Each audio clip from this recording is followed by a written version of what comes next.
പാലക്കാട് ജില്ലയെ അക്ഷരാർത്ഥത്തിൽ ഇളക്കിമറിച്ച സംഭവം. പട്ടാമ്പിക്കടുത്തുള്ള ആമയൂരിൽ സിദ്ദിഖ് എന്ന വ്യക്തി അവരുടെ പറമ്പിൽ റബ്ബർ ടാപ്പിംഗ് നടത്തുന്ന തൊട്ടപ്പുറത്ത് വാടകയ്ക്ക് താമസിക്കുന്ന റജിയും കുടുംബവും കഴിഞ്ഞ കുറെ ദിവസങ്ങളായി വീട് തുറക്കുന്നില്ല എന്നുള്ള കാര്യം ശ്രദ്ധിച്ചത്. സിദ്ദിഖും ഭാര്യയും റജിയുടെ വീട്ടിലെത്തി ഒരുപാട് തവണ വിളിച്ചു നോക്കിയെങ്കിലും അകത്തുനിന്ന് യാതൊരു അനക്കവും ഉണ്ടായിരുന്നില്ല. മുൻവശത്തെ വാതിൽ അകത്തുനിന്ന് കുറ്റിയിട്ട ശേഷം റജി പുറകുവശത്തുകൂടി ഇറങ്ങി പുറകിലെ കതക് പൂട്ടിയിട്ട് ടാപ്പിംഗ് ജോലികൾക്കായി അതിരാവിലെ തന്നെ പോയി കാണുമെന്ന് സിദ്ദിഖ് ഭാര്യയോട് പറഞ്ഞു. എന്നാൽ റബ്ബർ തോട്ടത്തിലെങ്ങും ഇന്ന് റജിയെ കണ്ടതേയില്ല എന്ന് സിദ്ദിഖിന്റെ ഭാര്യ മറുപടിയും പറഞ്ഞു. തുടർന്ന് ഇരുവരും ചേർന്ന് റജി താമസിക്കുന്ന വീടിന്റെ പിൻവശത്തെത്തി അവിടെയെല്ലാം അന്വേഷണം നടത്തിയെങ്കിലും അവിടെയെങ്ങും ആരെയും കണ്ടില്ല. റജി എന്ന് സിദ്ദിഖ് ഉറക്കെ വിളിക്കുന്നത് കേട്ടുകൊണ്ട് തൊട്ടപ്പുറത്തെ പറമ്പിൽ താമസിക്കുന്ന റജിയുടെ സഹോദരനും ഒരു അയൽവാസിയും അങ്ങോട്ടേക്ക് വന്നു. അങ്ങനെ ആ നാൽവർ സംഘം റജിയെ അന്വേഷിച്ച് പറമ്പിലെല്ലാം നടന്നു. അവിടെയെങ്ങും അയാളെ കാണാത്ത സാഹചര്യത്തിൽ തിരികെ ആ വീടിന്റെ ഭാഗത്തേക്ക് തന്നെ എത്തി. വീട് അകത്തുനിന്ന് കുറ്റിയിട്ട നിലയിലായതിനാലാണ് നാട്ടുകാർക്ക് സംശയം തോന്നിയത്. ഓടിട്ട വീടായതിനാൽ ഓടിളക്കി വീടിനുള്ളിൽ ആരെങ്കിലും ഉണ്ടോ എന്ന് ഉറപ്പുവരുത്താമെന്ന് നാട്ടുകാർ പറഞ്ഞു. പിന്നീട് നാട്ടുകാർ ചേർന്ന് ഒരു ഏണി സംഘടിപ്പിച്ചുകൊണ്ടുവന്ന് വീടിന്റെ പിൻവശത്തുകൂടി അടുക്കള ഭാഗത്തുള്ള ഓടുകളിളക്കി സിദ്ദിഖ് അകത്തേക്ക് കടന്നു. അടുക്കളയിലും ഹാളിലും പ്രത്യേകിച്ചൊന്നും കണ്ടില്ല. അതുവഴി നടന്ന് അയാൾ പ്രധാന വാതിലിന്റെ കുറ്റിയെടുത്ത് പുറത്തു നിൽക്കുന്ന ആളുകളിൽ ചിലരെ കൂടി അകത്തേക്ക് വിളിച്ചു. അവർ വീടിനുള്ളിൽ വിശദമായി പരിശോധന നടത്തിയെങ്കിലും ആരെയും കണ്ടെത്താനായില്ല. അപ്പോഴാണ് അടഞ്ഞുകിടക്കുന്ന ഒരു മുറി അവരുടെ ശ്രദ്ധയിൽപ്പെട്ടത്.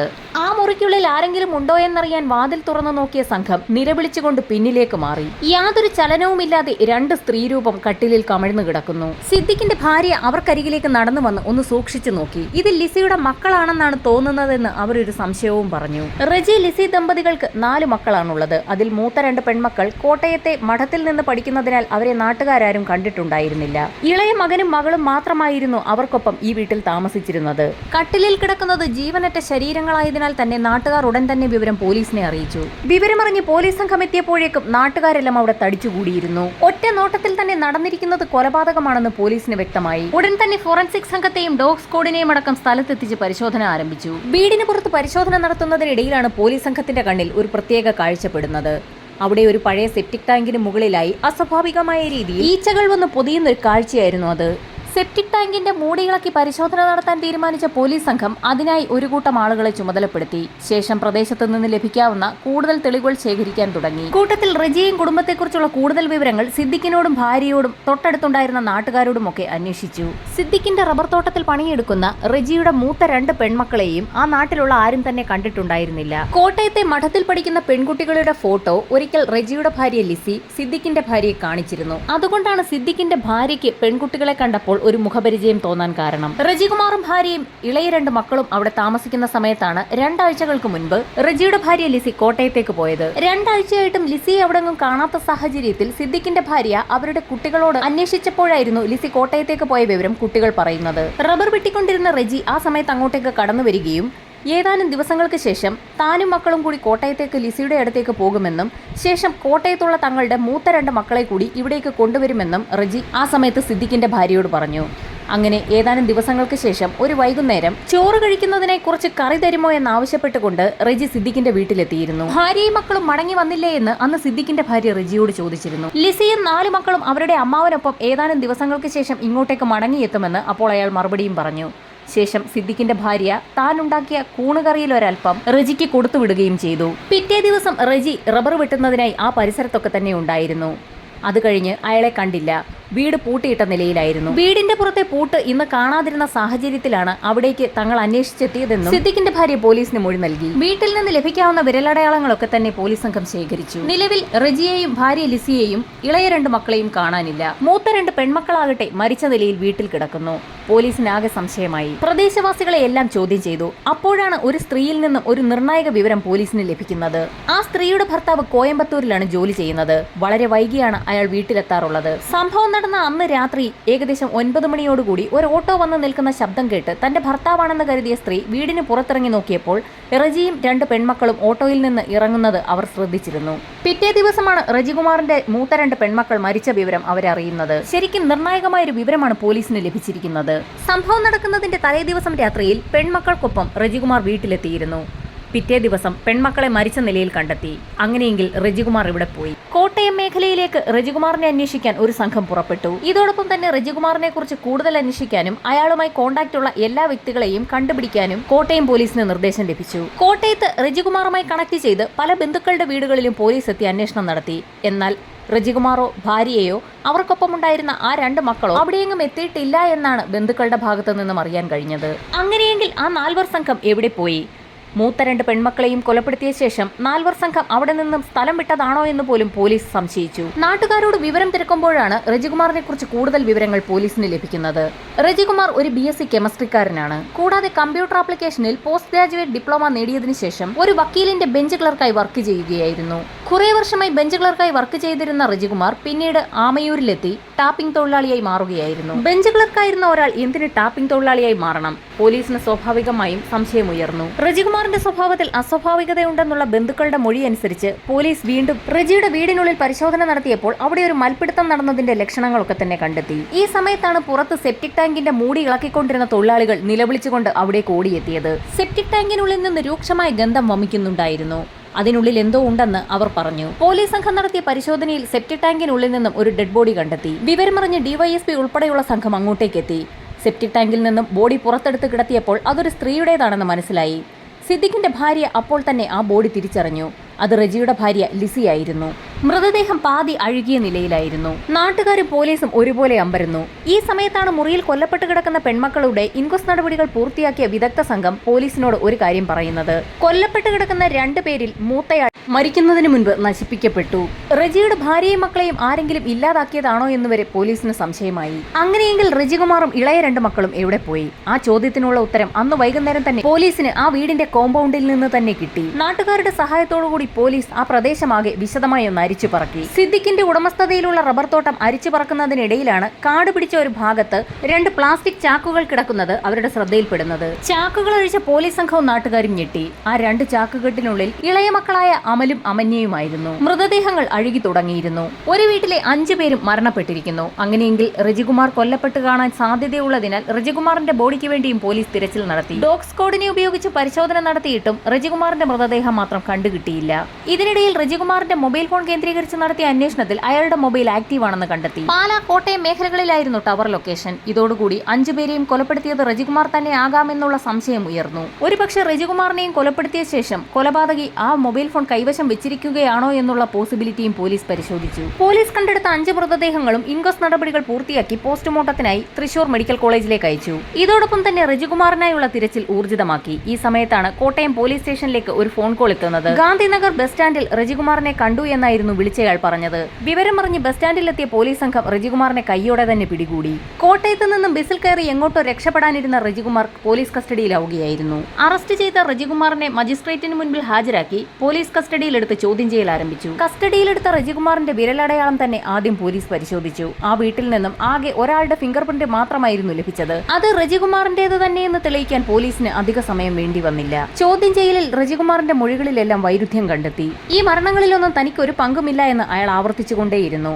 ലിസിയെ കാണാതായതാണെന്നും അയാൾ പോലീസിനോട് പറഞ്ഞു. ഭാര്യയെ കാണാതായ വിവരം എന്തുകൊണ്ടാണ് പോലീസിൽ അറിയിക്കാതിരുന്നതെന്ന ചോദ്യത്തിന് റജികുമാറിന് മറുപടിയുമില്ലായിരുന്നു. മക്കൾ കൊല്ലപ്പെട്ട വിവരം അറിഞ്ഞിട്ടും ആമയൂരിലേക്ക് എന്തുകൊണ്ട് എത്തിയില്ല എന്നുള്ള ചോദ്യത്തിന് റജികുമാർ മറുപടി പറഞ്ഞെങ്കിലും അതൊന്നും പോലീസ് വിശ്വാസത്തിലെടുത്തില്ല. മറ്റു ചില കാര്യങ്ങളുമായി ബന്ധപ്പെട്ട് അയാൾ കോട്ടയത്തേക്ക് പോയ കാരണത്താലാണ് നാട്ടിൽ നടന്ന ഈ വിവരങ്ങളൊന്നും അറിയാതിരുന്നതെന്നും പോലീസിന് റജികുമാർ മൊഴി നൽകി. ഈ സമയത്താണ് വളരെ നിർണായകമായ ഒരു തെളിവ് പോലീസിനെ തേടിയെത്തിയത്. റജികുമാറിന്റെ സ്പേമും കൊല്ലപ്പെട്ട മൂത്തയാളുടെ ശരീരത്തിൽ നിന്ന് കളക്ട് ചെയ്ത സ്പേമും തമ്മിൽ മാച്ച് ചെയ്യുന്നു. എന്നാൽ ഇക്കാര്യം പൂർണ്ണമായും റജികുമാർ നിഷേധിച്ചു. എല്ലാ കൊലപാതകങ്ങളും നടത്തിയത് റജികുമാർ തന്നെയെന്ന് തങ്ങൾക്ക് മനസ്സിലായി എന്ന് പോലീസ് പറഞ്ഞതോടുകൂടി താൻ കുടുക്കപ്പെട്ടു എന്ന് അയാൾക്ക് മനസ്സിലായി. ഇതോടെ പല കാര്യങ്ങളും റജികുമാർ പോലീസിനോട് പറഞ്ഞു തുടങ്ങി. നേരത്തെ ഒരു വക്കീലിന്റെ ബെഞ്ച് ക്ലർക്കായി വർക്ക് ചെയ്തിരുന്ന റജികുമാറിന് അവിടെയുണ്ടായിരുന്ന ഉഷ എന്നൊരു സ്ത്രീയുമായി ബന്ധമുണ്ടായിരുന്നു.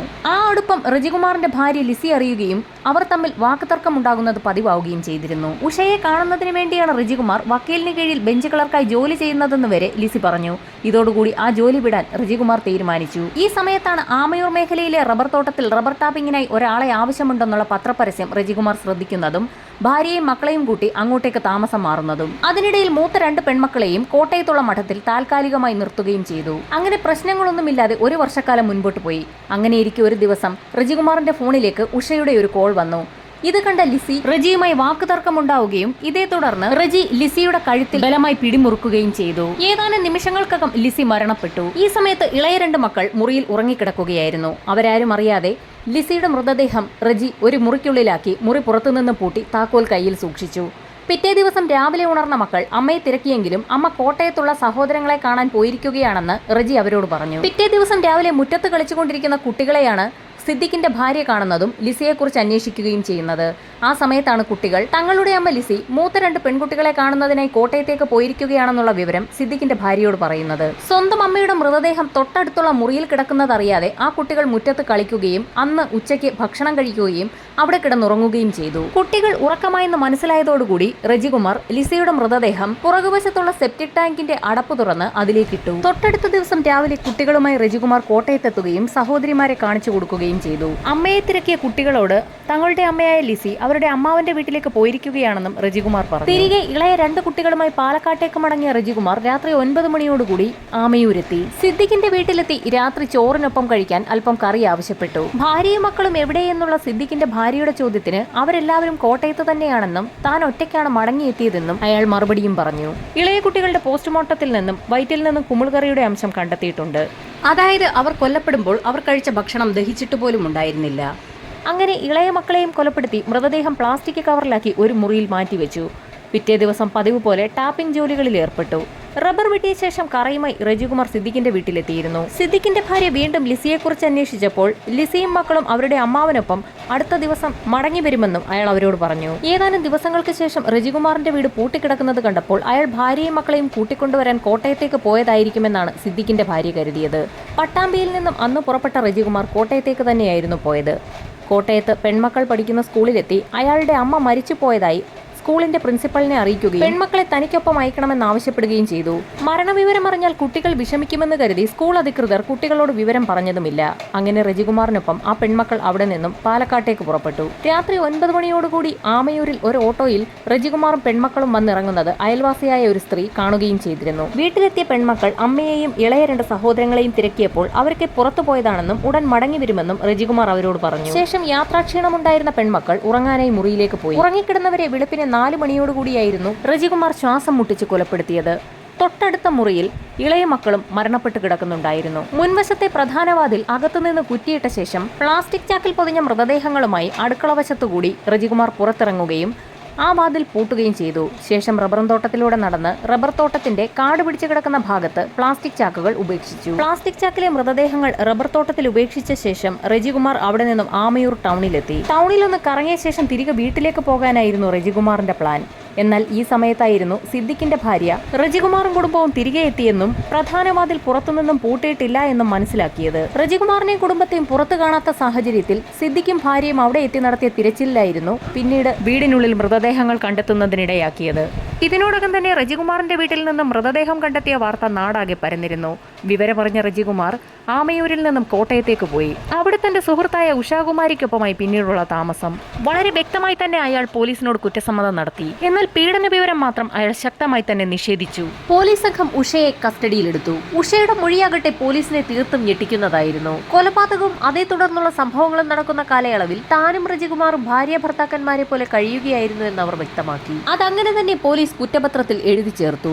കുറ്റപത്രം കോടതിയിൽ സമർപ്പിച്ച് വിചാരണ ആരംഭിച്ചു. വാദപ്രതിവാദങ്ങൾക്കൊടുവിൽ പാലക്കാട് സെഷൻസ് കോടതി ജഡ്ജ് കാര്യകാരണ സഹിതം ഒന്നൊന്നായി പറഞ്ഞുകൊണ്ട് തന്നെ റജികുമാറിന് വധശിക്ഷ വിധിച്ചു. അയാളുടെ മൊബൈൽ ടവർ ലൊക്കേഷൻ കൊല നടന്ന സമയത്ത് ആമയൂരിലാണെന്നും പോലീസ് കണ്ടെത്തി. കൊല്ലപ്പെട്ട കുട്ടികളുടെ ശരീരത്തിലുണ്ടായിരുന്ന കൂൺ അയൽപക്കത്തെ വീട്ടിലെ സിദ്ദിഖിന്റെ ഭാര്യ കൊടുത്തത് തന്നെയാണെന്ന് തെളിഞ്ഞു. ഇതോടൊപ്പം തന്നെ അയാളുടെ കാമുകി ഉഷ ഉൾപ്പെടെയുള്ളവരുടെ എല്ലാം സാക്ഷിമൊഴി റജികുമാറിനെതിരായിരുന്നു. അങ്ങനെയായിരുന്നു കോടതി അയാൾക്ക് വധശിക്ഷ വിധിച്ചത്. വധശിക്ഷയ്ക്കെതിരെ ഹൈക്കോടതിയിൽ റജികുമാർ അപ്പീലിന് പോയെങ്കിലും ഹൈക്കോടതി അപ്പീൽ തള്ളുകയായിരുന്നു. ഇതോടുകൂടി റജികുമാർ സുപ്രീം കോടതിയിൽ ആപ്ലിക്കേഷൻ ഫയൽ ചെയ്തു. എന്നാൽ സുപ്രീം കോടതിയിൽ വാദം കഴിഞ്ഞതിന് ശേഷം റജികുമാറിന്റെ വധശിക്ഷ സ്റ്റേ ചെയ്യപ്പെട്ടു. ഞെട്ടിക്കുന്ന ചില വിലയിരുത്തലുകളാണ് സുപ്രീം കോടതി നടത്തിയത്. കേസിൽ അറസ്റ്റിലായ നിമിഷം മുതൽ 2025 കാലം വരെ റജികുമാർ ജയിലിനുള്ളിൽ വളരെ മാന്യമായിട്ടേ പെരുമാറിയിട്ടുള്ളൂ. ജയിലിനുള്ളിൽ ഒരു ക്രിമിനൽ സ്വഭാവവും ഇത്രയും കാലയളവിനുള്ളിൽ അയാൾ കാണിച്ചിട്ടില്ല എന്നുള്ള ജയിൽ അധികൃതരുടെ റിപ്പോർട്ടിന്റെ അടിസ്ഥാനത്തിലാണ് സുപ്രീം കോടതി അയാളുടെ വധശിക്ഷ സ്റ്റേ ചെയ്ത് വാദം പൂർത്തിയാക്കിയ ശേഷം ജീവപര്യന്തമായി കുറച്ചത്. എന്നാൽ അതിനോടൊപ്പം സുപ്രീം കോടതി ജഡ്ജിമാർ ഒരു വാചകം കൂടി കൂട്ടിച്ചേർക്കുകയുണ്ടായി. റജികുമാർ മരണം വരെ ജയിലിലായിരിക്കണമെന്നുള്ള നിർണായക വിധിയാണ് സുപ്രീം കോടതിയുടെ ഭാഗത്തു നിന്നും ഇപ്പോൾ വന്നിരിക്കുന്നത്.